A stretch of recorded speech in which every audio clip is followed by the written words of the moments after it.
Greetings my people. Welcome to my YouTube channel. This is the first time doing a long video. Karibuni sana. Before niendelee, I have a guest here. She's my sister. She's called Belinda Melvin. You can visit her on her YouTube channel.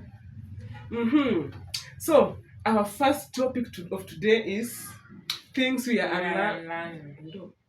Things we are unlearning. Hope tutawatumbuiza. Hope mtalan. Edutainment only. Strictly edutainment.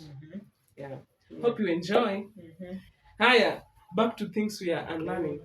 So me, I had written my points down, and on my list, one thing that I'm unlearning is comparison. In the life that you're living, like right now, you realize that there's a lot of comparison. You wake up today, you check your social media, comparison left, right, and center. Now it's up to you, like we have been talking.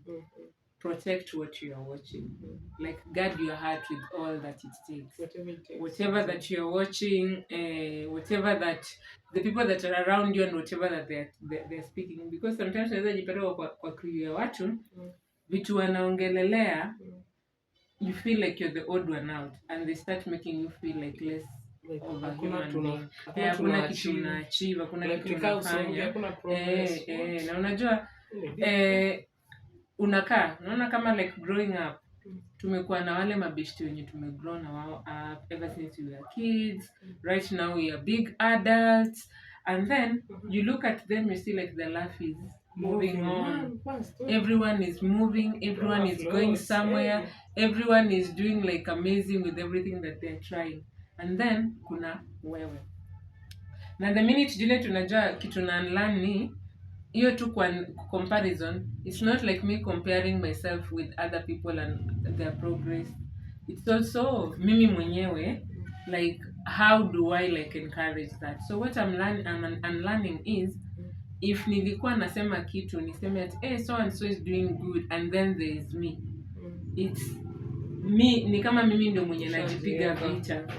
So nowadays nikienda tu kujikumbusha I'm about to say, and then there is, and I'm like no. I'm not allowing your route to me. So one thing that I'm learning to me, comparison, because it's a joy killer. Last year I even did a 1 month challenge. You remember last time kikwambia I'm doing 1 month challenge, no comparison.